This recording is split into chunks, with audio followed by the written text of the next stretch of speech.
Viltrox 1.4 ini, 13 mm f1.4 ini punya price point yang lebih rendah. Dan gua jujur sangat menantikan lensa tersebut.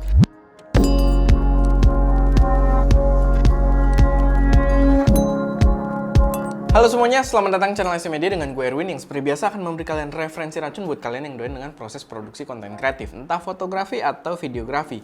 So, kalau kalian tertarik, nggak perlu ragu, langsung aja subscribe dan aktifin tombol notifikasinya biar nggak ketinggalan update-update terbaru dari kita. Dan di video kali ini agak berbeda karena ini bukan video review, jadi kayak yang waktu pertama kita bahas A74 tahun lalu. Di sini gue pengen ngomongin kabar dulu, tapi kita kayak semacam breakdown lebih jauh gitu. Kita coba lihat si produk ini potensi kedepannya di Indonesia itu bakal seperti apa. Kira-kira bakal menarik atau enggak. Tapi tetap kalau misalkan nanti gue udah dapet produknya, kita pasti bakal review lebih jauh. Cuman untuk sekarang, karena belum terlihat hilalnya, jadi kita bahas sedikit dulu aja dari kabar-kabar yang udah beredar di luar sana. Jadi yang mau gue bahas kali ini adalah sebuah lensa yang menurut gue, ini adalah tipe lensa yang bener-bener gue tunggu-tunggu dari dulu banget. Dari gue belum tahu keberadaan lensa ini, tapi ini adalah lensa yang secara spesifikasi itu memang tipe-tipe lensa yang gue harapkan untuk melengkapi gear vlogging gua dengan kamera Fujifilm. Jadi ya kayak yang kalian udah lihat di thumbnail dan judul, yang mau gue bahas ini adalah Viltrox 13 mm f1.4. Nah, lensa ini sebenarnya udah bisa di-pre-order, cuman sayangnya di Indonesia belum. Jadi bisa di-pre-order itu di luar sana, di website kayak Amazon atau B&H Photo. Dan harganya cukup menarik, di harga 469 US dollar. Nah, lensanya ini juga dia punya ekuivalensi, karena dia 13 mm, itu diekuivalensiin kalau ke full frame dia cukup wide juga di sekitar 20 mm. Dan tidak jauh juga dengan lensa favorit gue di sini, yaitu Zeiss Towit 12 mm 2.8. Cuma ya dari spesifikasi kalian bisa lihat itu. Kenapa gue tertarik dengan si Viltrox ini? Karena kita suka banget dengan lensa 12 mm untuk sistem APS-C ya. Gue suka banget dengan Zeiss Towit ini. Hasil gambar yang diberikan tuh kayak wide banget, sehingga kalau misalkan kita vlogging cuma dipegang tangan aja atau pakai tripod mini aja, itu gambarnya bakal terlihat cukup luas. Tapi secara spesifikasi balik lagi di sini f2.8, sedangkan si Viltrox itu membawa f1.4, yang berarti dengan angka spesifikasi tersebut dia juga akan membawa banyak kelebihan yang akan sangat membantu dalam workflow gua. Pertama, udah pasti dia akan memberikan background yang lebih blur gitu, lebih bokeh, kelihatan proper menggunakan kamera mirrorless gitu. Dibandingkan kalau kayak kita vlogging pakai HP kan, kalau pakai HP ya sebenarnya sekarang bisa sih kayak pakai cinematic mode-nya Apple, tapi rasanya akan tetap berbeda gitu. Di sini akan punya fokus fall off yang lebih menarik gitu kalau kita pakai lensa-lensa mirrorless yang proper. Lalu untuk low light, kalau kita lagi syuting di tempat-tempat yang cahayanya tidak terlalu banyak, apalagi kalau kayak kita vlogging gitu kan, kita sambil explore satu tempat, kita nggak bisa set lighting di sana, harusnya lensa tersebut dengan f1.4 bisa memberikan kadar cahaya yang cukup untuk membuat video kita terlihat cukup proper juga, well exposed, enak untuk disimak oleh para penonton kita. Nah, kenapa lensa ini jadi big deal banget? Jadi sebelumnya setelah Zeiss Towit ini, seiring kita berjalan gitu kan, dia f-nya 2.8, kayaknya dirasa agak kurang. Gue sempet lirik satu lensa, yaitu adalah Samyang 12 mm f2. Jadi di sini f2.8, dia f2. Dan gue sempet tertarik karena harganya juga cukup reasonable gitu ya dibandingkan Towit. Ini Towit kalau beli baru kan, kalau punya Zeiss itu dia sekitar 14 jutaan, 13-14 jutaan. Dan si Samyang itu kalau nggak salah sekitar 6 jutaan di Indonesia, 5 atau 6 jutaan baru.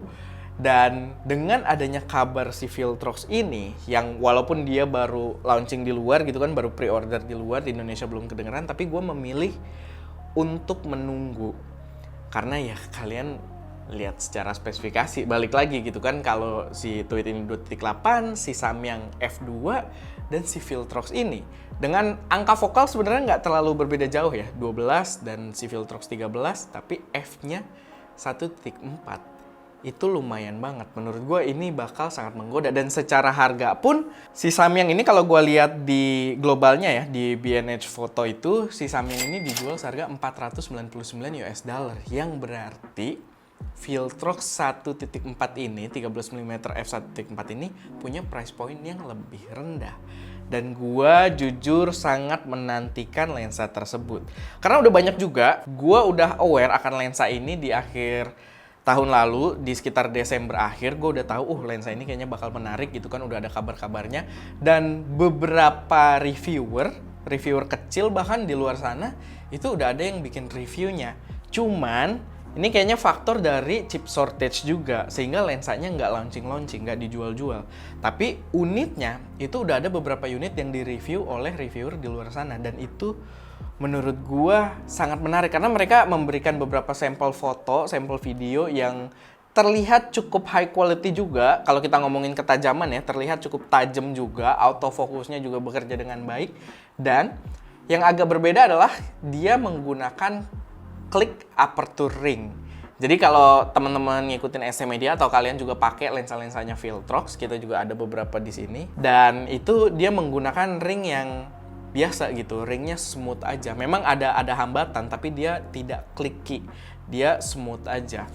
Kalau si Zeiss ini dia clicky, kalian juga bisa denger kan? Nah, si Viltrox 13mm f1.4 ini yang gue lihat dari review yang udah ada di YouTube, mungkin gue akan kasih linknya juga gitu kan di deskripsi, atau ya kalian bisa lihat juga, gue akan kasih cuplikannya.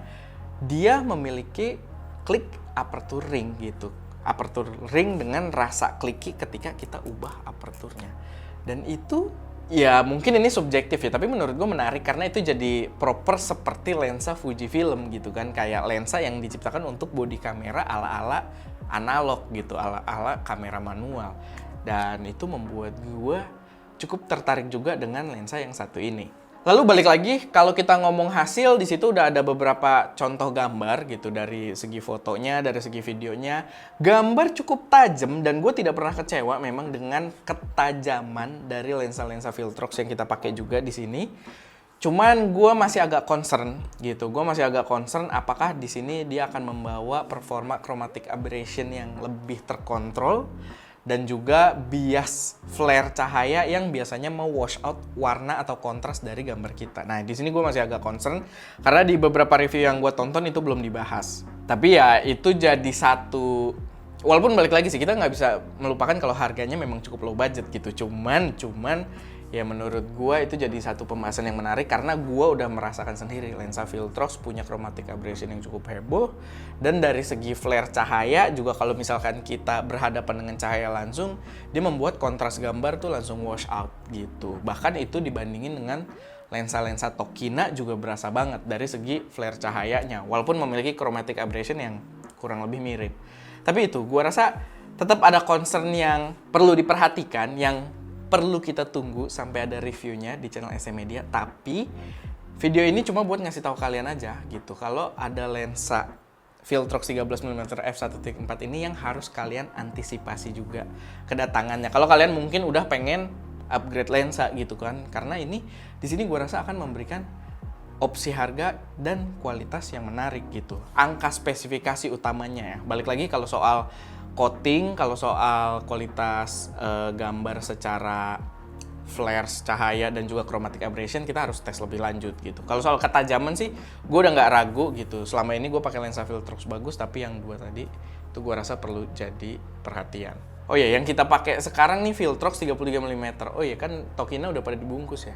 Nah, ini kita juga pakai Viltrox ya, kalian juga bisa nilai gitu. Kita juga beberapa kali banyak gonta-ganti lensa ya, termasuk si Tokina, Viltrox itu juga jadi lensa yang memiliki gambar yang cukup proper gitu. Cuman si Viltrox kan reverse engineering ya. Memang ya dia mountingnya tuh dia tidak authorized by Fuji gitu. Tapi balik lagi lah, secara overall kita akan lihat nanti secara harga dia worth it atau enggak. Karena lensa Viltrox beberapa kali yang gue lihat harga di Indonesia pun itu agak di bawah MSRP harga globalnya. Jadi di situ dia 469 US dollar. Gue yakin mungkin di Indonesia harganya cuma sekitar 4 atau 5 jutaan aja gitu. Tidak akan jauh di atas itu. Jadi menurut gue bakal jadi opsi yang menarik, termasuk untuk melawan si Samyang gitu kan. Jadi ya tuh gue rasa kalian harus antisipasi juga. Ya kayak gue begitu denger lensa ini, menurut gue ini harus jadi perhatian kita gitu, harus masuk ke dalam radar kita. Oke, paling itu aja sih sedikit pembahasan seputar lensa ini. Gua harap bisa menambah wawasan kalian gitu kan, menambah informasi. Terutama buat kalian yang mungkin udah mau upgrade lensa kamera Fujifilm kalian secara spesifik gitu kan. Gua harap video ini bisa bermanfaat dan semoga Viltrox Indonesia segera menghadirkan lensa tersebut. Walaupun gua agak ragu sih sebenarnya, karena di luar aja delay dan sekarang masih pre-order. Ya, gue nggak tahu Indonesia bakal kebagian kloter berapa. Oke, paling itu aja. Kayak biasa kalau misalkan ada koreksi, saran, atau pertanyaan, taruh aja semuanya di kolom komentar. Dan jangan lupa buat like video ini kalau kalian suka, share ke teman-teman kalian yang mungkin tertarik, dan pastinya subscribe ke channel SM ini untuk support kami terus memberi konten yang lebih berkualitas dan bermanfaat di masa mendatang. Itu aja. Gue Erwin, di belakang kamera Daska, dan jangan lupa untuk berkarya.